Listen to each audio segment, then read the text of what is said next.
लोकशाहीचा बुलंद आवाज, रिपब्लिकन वार्ता, महाराष्ट्र। 27 जानेवारी 2025 रोजी फिर्यादी हे त्यांच्या राहत्या घरी परिवारासह झोपलेले असताना आरोपी नामे मयूर वाघमारे यांनी अश्लील घाणेरड्या शब्दात शिवीगाळ आणि मारहाण करून फिर्यादीस घराच्या बाहेर ओढत आणून त्याचा विनयभंग करून मनास लज्जा उत्पन्न होईल असा प्रकार करून पळून गेला। त्यावरून फिर्यादी यांनी दिलेल्या तक्रारीवरून उपनगर पोलीस ठाणे येथे गुन्हा रजिस्टर नंबर 38/2025 भारतीय न्याय संहिता कलम 74, 75, 2, 79, 332, 3, 355, 115, 2, 351, 3 प्रमाणे गुन्हा दाखल केला होता।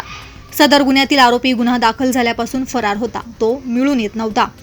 गुन्हे शाखा युनिट 2 कडील अधिकारी आणि अंमलदार हे सदर गुन्ह्याचा समांतर तपास करत असताना दिनांक 9 जून 2025 रोजी पोलीस हवालदार नितीन फुलमाळी यांना वरील गुन्ह्यातील आरोपी नामे मयूर वाघमारे यांनी केला असून सदरचा आरोपी हा दत्त मंदिर सिग्नल परिसरात वावरत असल्याची गोपनीय माहिती मिळाल्याने त्यांनी सदरची माहिती सहाय्यक पोलीस निरीक्षक हेमंत तोडकर, प्रभारी अधिकारी गुन्हे शाखा युनिट 2 यांना देऊन त्यांनी पोलीस पथकास मार्गदर्शन करून गुन्हे शाखा युनिट 2 कडील सहाय्यक पोलीस उपनिरीक्षक प्रेमचंद गांगुर्डे, विलास गांगुर्डे, बाळू हरी शेळके, शंकर काळे, संजय पोटिंदे यांनी मिळालेल्या माहितीच्या आधारे नमूद पाहिजे आरोपी याचा राहत्या परिसरात शोध घेऊन त्यास ताब्यात घेतले।